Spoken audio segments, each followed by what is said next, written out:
Fog Wrestling back again with a pretty big roll tonight, man. Cause guess what? Triple H has announced a new title. But before we get to that, we have to kick off with the show begins with Cody Rhodes with Finn Balor in the ring. Basically, you've got Finn Balor talking about, the Judgment Day, bye. We've got the SmackDown Women's Championship, laddie. Boy, the line starts behind me. Cody Rhodes, well, let me tell you something. If you join the Judgment Day, we'll win the tag titles. You'll defeat Roman Reigns and Rhea Ripley. We'll all be cucks to Rhea Ripley. Oh, Cody. Oh, Cody Rhodes. Aye, pretty much says that. Then Cody Rhodes like, I'm going to turn down your wee offer here. But I don't want to fight you because I've got enough battles going on. And then Finn Balor's like, well, the Judgment Day, you're either with us or against us. And it's like, hold on, mate. You've just hoovered this. You've absolutely hoovered this line, right? From the Nexus. That's what he's hoovered it from. There's just nothing creative in WWE anymore, man. This just... Finn Balor sucks. And eventually Cody Rhodes like, well, you might think I'm not ready to compete tonight, Finn. But guess what? A few hours ago, I am. So we're going to get Cody Rhodes against Finn Balor later on the night. I assumed it was the main event just to order the clips are a mess, but it is what it is, and I guess we've just got to accept it, damn it. But next up we have the end. I wish it was the NW. It's the LW taking on the Bloodline. LW had new music inspired by Eddie Guerrero. Of course, yesterday Chavo Guerrero coming out and basically burying Rey Mysterio, saying that he needs to keep Eddie Guerrero's name out his fucking mouth. It's disrespectful, all this stuff. I mean, Jesus. What did Chavito? Hey, Chavo. What did Chavo have for his breakfast, man? Honestly. Now, I'll admit, I think there is times in WWE that, like, people die and they overuse their names, but this Rey Mysterio and Dominic feud warrants the mention of Eddie Guerrero's name for the whole feud back in 2005. I mean, also Chavo, mate, without Eddie, right, you'd be pish. Well, let's be real, right? What was Chavo doing before Eddie Guerrero's... this may be sick, but Eddie Guerrero's death benefited Chavo Guerrero in wrestling. I don't care what anybody says, right? He was Kerwin White when Eddie died. After it, feud with Rey Mysterio, Cruiserweight champion, he was like a big deal in '07. He was like part of the Edge Taraj, and then he was ECW champion. He got his biggest Mania payday for that, so or biggest payday in general. So Chavo, mate, don't disrespect Rey Mysterio. Then he talks about Rey Mysterio's dad. How about your dad, Chavito? He's pish. Anyway, the LWO get defeated here by the Bloodline. Decent enough 3-on-3 match. I mean, are we really surprised though that this happened? That they got defeated? No, I'm not. But you know what? It was a decent match. And then it comes. Bow down to the game. Spits over the crowd. Anyone else finds it weird that Triple H puts water in his mouth and just spits over kids in the front row? Anyway, Triple H's got a major announcement. You can kind of just tell with the stuff in the ring that this was obviously going to be the World Heavyweight. Well, not obvious it was going to be the World Heavyweight, but he was obviously unveiling a belt. But it's weird, right? So I woke up this morning about 6:30, looked at my phone, went on Instagram, and kind of like half watched this segment. And I just thought, here, so basically Roman Reigns has got the one title now, and he's created this new belt. But what Triple H proceeds to go on and says in this promo is basically, Roman Reigns is going to keep the WWE Championship and Universal Belt, which is just a mess. So you've 3 titles, but Roman Reigns has 2. He talks about 1,000 days. Roman Reigns got it. And he's like, Roman Reigns was smart. He did what we wish we could have all done. Hell, I wish I could have done it.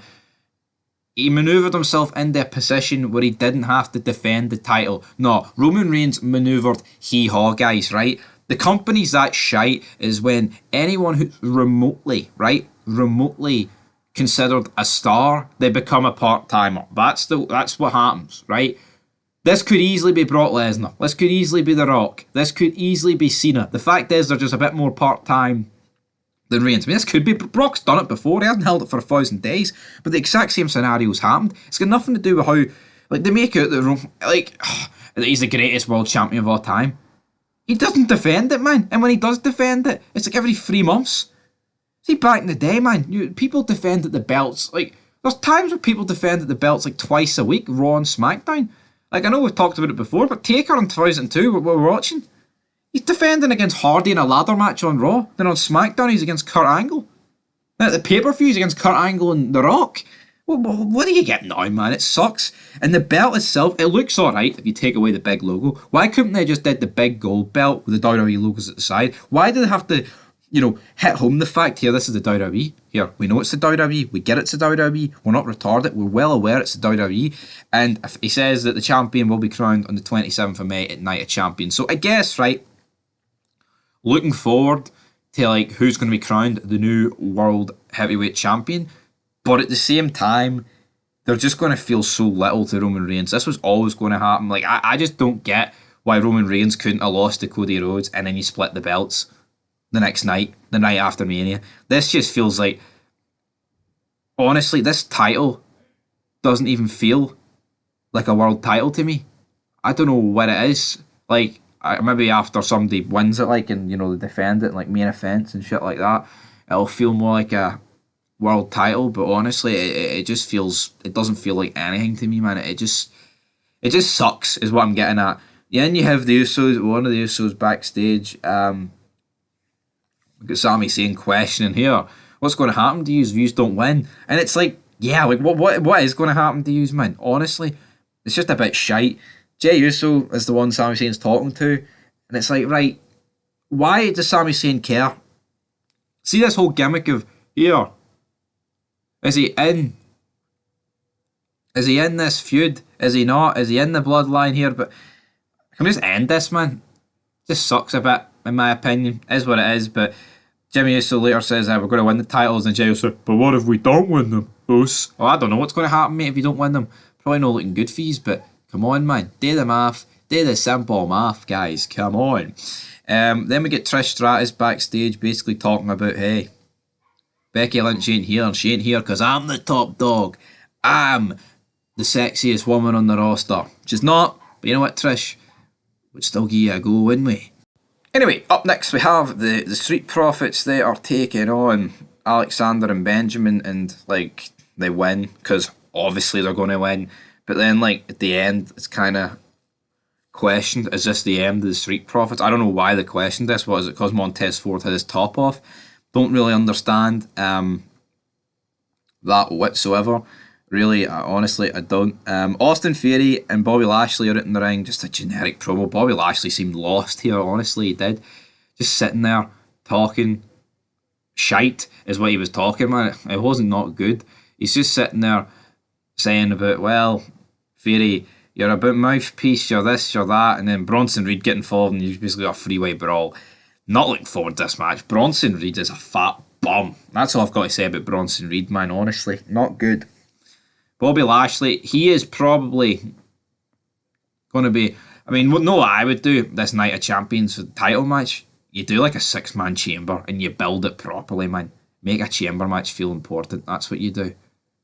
For too long, man, we've had so much shite. They have proper sick... The last couple of chambers have been for mid-card titles on it, or just women's ones. Come on. Give us it, folks. Give us it, damn it. But anyway, is what it is. And, this sucked. We then had Belair, Liv Morgan, and Raquel Rodriguez defeating Damage Control. Like, is it illegal for Damage Control to win this? Like, why can't Io Sky pick up the win to build a bit of momentum towards our match at the pay-per-view? Well, I'll tell you why, because that would be a bit smart booking. It's no happening, folks. It's no happening, but it is what it is. And I guess I'm not going to complain too much about this because I just don't care. Then we had up next, we had Chad Gable taking on Mustafa Ali. And to sum up how much Chad Gable's a jobber, Mustafa Ali beats him. And guess what? Mustafa Ali is in his hometown of Chicago. Wah, wah, wah. Who cares? Honestly. Who honestly cares about any of this? I don't. You shouldn't. And that's the bottom line at the end of the day. And actually, fuck, Cody Rhodes and Finn Balor wasn't in the main event. That's a bit shite, isn't it? That's really shite.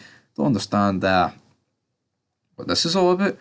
And then, yeah, we get like more bloodline stuff backstage. Oh, Jimmy Uso, he's trying to get in the heat. He's trying to get in the heat, man, of Sami Zayn. And then Riddle's like, it's alright, Sami. I thought Orton was going to RKO me, but he didn't. And things turned out to be alright. So it's going to be alright for you and Owens. But see, when Owens is doing this sort of acting, he's cringy, it's so fake, it's unbelievable. Honestly. It's just not good, right? Not a fan of it whatsoever. Yeah, we move on. And yeah, we're getting the Usos against Sami Zayn and Owens on SmackDown, so maybe that'll be alright. But then we have Rhodes versus BALOR. It's an alright match. Cody Rhodes does what he does. And yeah, he hits a pedigree. And then a crossroads. Again, does he really need to do that to beat Finn Balor in like a throwaway match on Raw? No, he doesn't. But you know what? He did it. And yeah, we move on, I guess. Seth freaking Rollins and Omos. Seth Rollins comes out, right, we'll just address this. He looks at the title and says, it's good to have a world championship that's not dictated by part-timers in politics. Big boy, Seth Rollins. Do not know what he was wearing, man. I mean, I wouldn't be surprised if Seth Rollins comes out one week and he's transgender. And Sami Zayn's the man and he can come out and call himself the woman. I think that's probably a level we're going to get to. But, I mean, it says here, right, on the results, Seth frickin' Rollins and Omos crossed paths. It just sums it up. I mean, a match between the two has been announced for the pay-per-view. Like, what's going to happen here? Is it going to be a cool visual seeing Seth Rollins curb stomp a guy? It's like 7'5".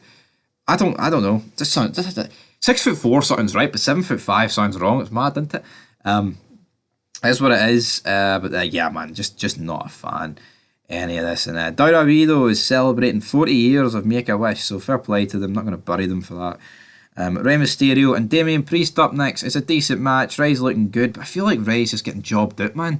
Like, yeah, he wins this by DQ, but it's just like a match every week that kind of feel meaningless. And like, where's Big Dominic when you need him, guys? Come on. But yep, big chair shot for Priest, DQ, and then out comes Bad Bunny and challenges Priest to a San Juan street fight at WWE Backlash, which I think will actually be a decent match. And you know what, it was an alright way to end the show, but I don't mind Bad Bunny, but see this whole gimmick, he's the highest selling artist in the world, Latino artist or whatever. Is he? Who comes up with this stuff? Who actually comes up with this stuff? I'm not sure who comes up with this stuff, but anyway, I guess we've just got to move on. But guys, that is it for your WWE Monday Night Raw review. It was not that good, but we had a title reveal that, I mean, realistically sucked. Again, it's just a show that doesn't really feel big.